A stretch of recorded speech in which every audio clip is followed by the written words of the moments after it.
desesperados de Deus. Jonatas Edwards, entre os homens, era o vulto maior nesse avivamento, intitulado, na ocasião, Grande Despertamento. Sua vida é um exemplo destacado de consagração ao Senhor para o desenvolvimento maior do intelecto e, sem qualquer interesse próprio, de deixar o Espírito Santo usar o mesmo intelecto como instrumento nas suas mãos. Amava a Deus não somente de coração e alma, mas também de todo o entendimento. Sua mente prodigiosa apoderava-se das verdades mais profundas. Contudo, sua alma era, de fato, um santuário do Espírito Santo. Sob aparente calma exterior, ardia nele o fogo divino, como um vulcão. Os crentes atuais devem a esse herói, graças à sua perseverança em orar e estudar sob a direção do Espírito, a volta às várias doutrinas e práticas da igreja primitiva. Grande foi o fruto da dedicação do lar em que Edwards nasceu e se criou. Seu pai foi o amado pastor de uma só igreja durante um período de 64 anos. Sua piedosa mãe era filha de um pregador que pastoreou uma igreja durante mais de 50 anos. Das 10 irmãs de Jonatas, 4 eram mais velhas do que ele e 6 mais novas. Muitas foram as orações que os pais ofereceram a Deus para que o único e amado filho fosse cheio do Espírito Santo e que se tornasse grande perante o Senhor. Não somente oravam assim, fervorosa e constantemente, mas mostravam-se igualmente zelosos em criá-lo para Deus. As orações, à volta da lareira, os estimularam a se esforçarem, e seus esforços redobrados os motivaram a orar mais fervorosamente. O ensino religioso e permanente resultou em Jonatas conhecer intimamente a Deus, quando ainda criança. Quando Jonatas tinha 7 ou 8 anos, houve um despertamento na igreja de seu pai, e o menino acostumou-se a orar sozinho, 5 vezes, todos os dias, e a chamar outros da sua idade para orarem com ele. Citamos aqui as suas palavras sobre esse assunto. A primeira experiência de que me lembro de sentir no íntimo a delícia de Deus e das coisas divinas foi ao ler as palavras de 1 Timóteo, capítulo 1, versículo 7. Ora, ao Rei dos séculos, imortal e invisível, ao único Deus, seja honra e glória para todo sempre. Amém. Sentia a presença de Deus até arder o coração e abrasar a alma de tal maneira que não sei descrevê-la. Gostava de passar o tempo olhando para a lua e, de dia, contemplar as nuvens e os céus. Passava muito tempo observando a glória de Deus, revelada na natureza, e cantando as minhas contemplações do Criador e Redentor. Antes, me sentia demasiado assombrado ao ver os relâmpagos e ouvir o troar do trovão. Porém, mais tarde, eu me regozijava ao ouvir a majestosa e terrível voz de Deus na trovoada. Antes de completar 13 anos, iniciou seu curso em Yale College, onde, no segundo ano, leu atentamente Ensaios sobre o Entendimento Humano, a famosa obra de Locke. Vê-se, nas suas próprias palavras acerca dessa obra, o grande desenvolvimento intelectual do moço. Achei mais gozo nisso do que o mais ávido avarento em ajuntar grandes quantidades de ouro e prata de tesouros recém-adquiridos. Edwards, antes de completar 17 anos, diplomou-se no Yale College, com as maiores honras.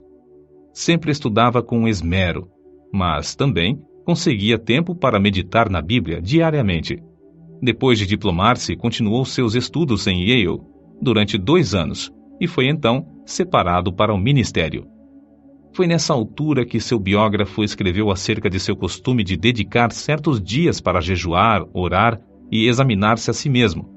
Acerca da sua consagração, com a idade de 20 anos, Edwards escreveu: "Dediquei-me solenemente a Deus e o fiz por escrito, entregando a mim mesmo e tudo o que me pertencia ao Senhor, para não ser mais meu qualquer sentido, para não me comportar como quem tivesse direitos de forma alguma, travando, assim, uma batalha com o mundo, a carne e Satanás, até o fim da vida."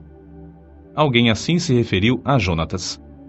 Sua constante e solene comunhão com Deus, em secreto, fazia com que o rosto dele brilhasse perante o próximo, e sua aparência, semblante, palavras e todo o seu comportamento eram acompanhados de serenidade, gravidade e solenidade.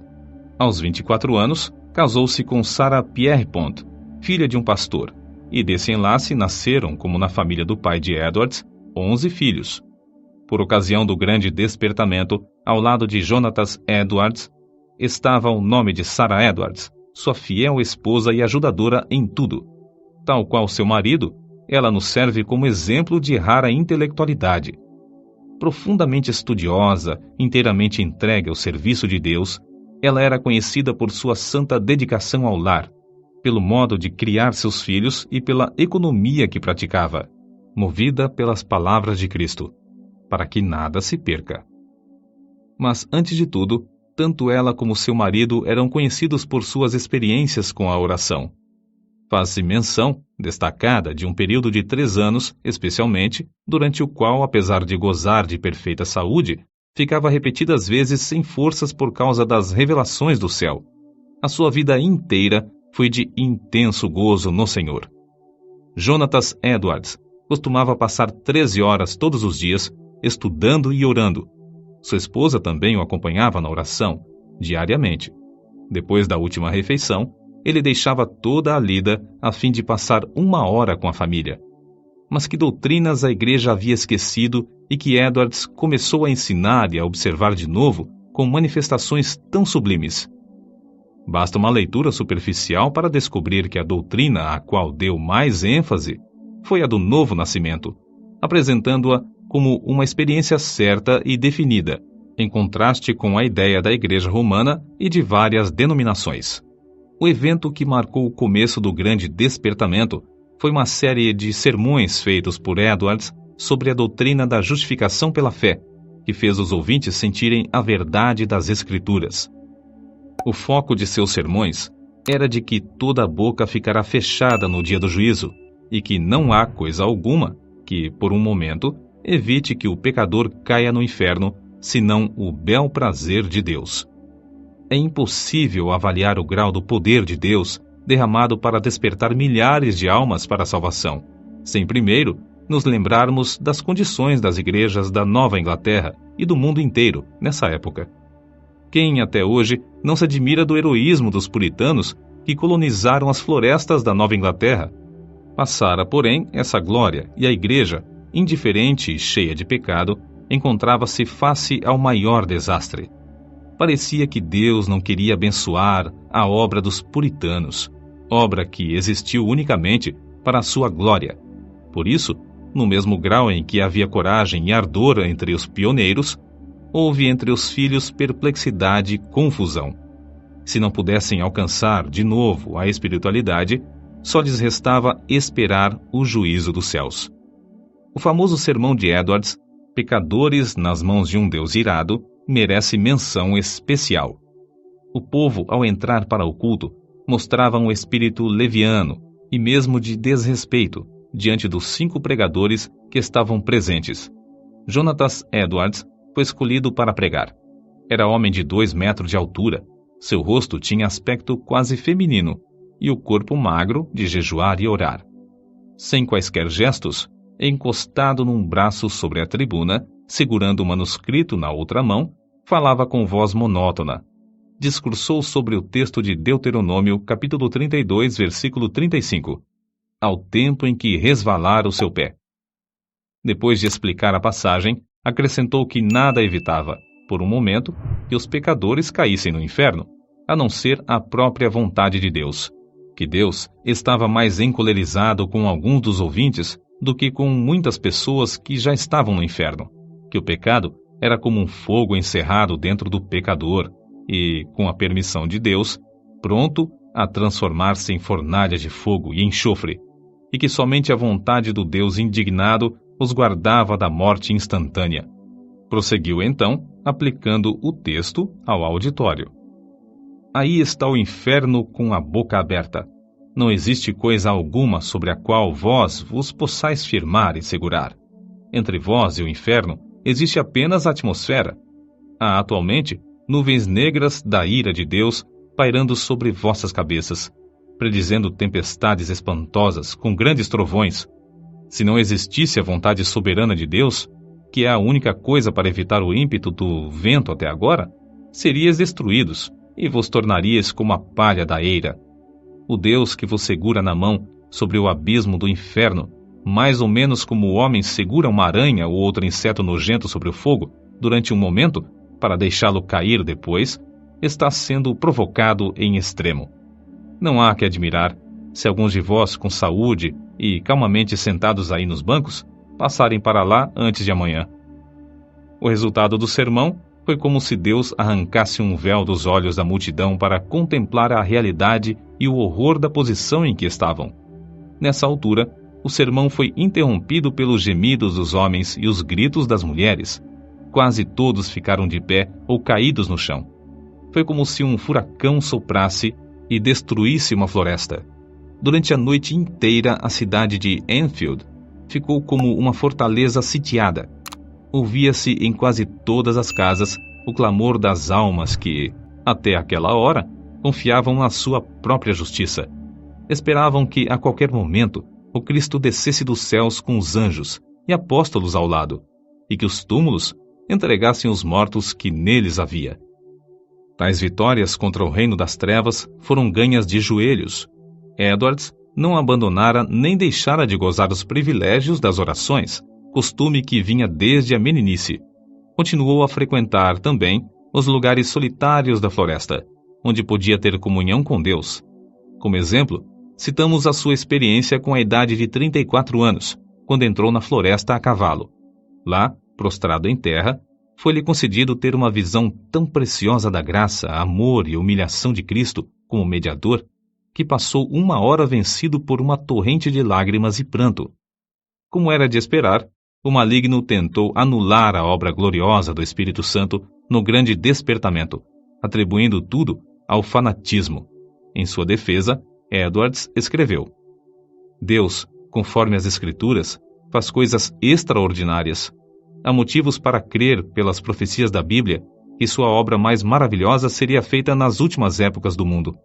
Nada se pode opor às manifestações físicas, como as lágrimas, gemidos, gritos, convulsões, falta de forças.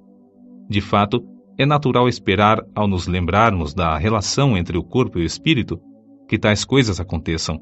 Assim falam as Escrituras. Do carcereiro que caiu perante Paulo e Silas, angustiado e tremendo. Do salmista, que exclamou sob a convicção do pecado: envelheceram os meus ossos pelo meu bramido durante o dia todo. Salmos, capítulo 32, versículo 3. Dos discípulos que, na tempestade do lago, clamaram de medo. Da noiva do Cântico dos Cânticos, que ficou vencida pelo amor de Cristo até desfalecer. Certo é que na Nova Inglaterra começou, em 1740, um dos maiores avivamentos dos tempos modernos. É igualmente certo que este movimento se iniciou não com os sermões célebres de Edwards, mas com a firme convicção deste de que há uma obra direta que o Espírito Divino faz na alma humana. Note-se bem, não foram seus sermões monótonos, nem a eloquência extraordinária de alguns como George Whitefield, mas, sim, a obra do Espírito Santo no coração dos mortos espiritualmente, que, começando em Northampton, espalhou-se por toda a Nova Inglaterra e pelas colônias da América do Norte, chegando até a Escócia e a Inglaterra.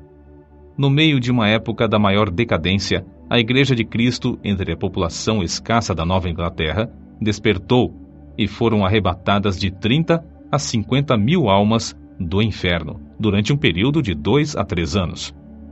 No meio das suas lutas, sem ninguém esperar, a vida de Jonatas Edwards foi tirada da terra. Apareceu a varíola em Princeton, e um hábil médico foi chamado da Filadélfia para inocular os estudantes. O nosso pregador e 2 de suas filhas foram também vacinados. Na febre que resultou, as forças de nosso herói diminuíram gradualmente até que, 1 mês depois, faleceu. Assim diz um de seus biógrafos. Em todo o mundo onde se falava o inglês, era considerado o maior erudito desde os dias do apóstolo Paulo ou de Agostinho. Para nós, a vida de Jonatas Edwards é uma das muitas provas de que Deus não quer que desprezemos as faculdades intelectuais que Ele nos concede, mas que as desenvolvamos, sob a direção do Espírito Santo, e que as entreguemos desinteressadamente para o seu uso.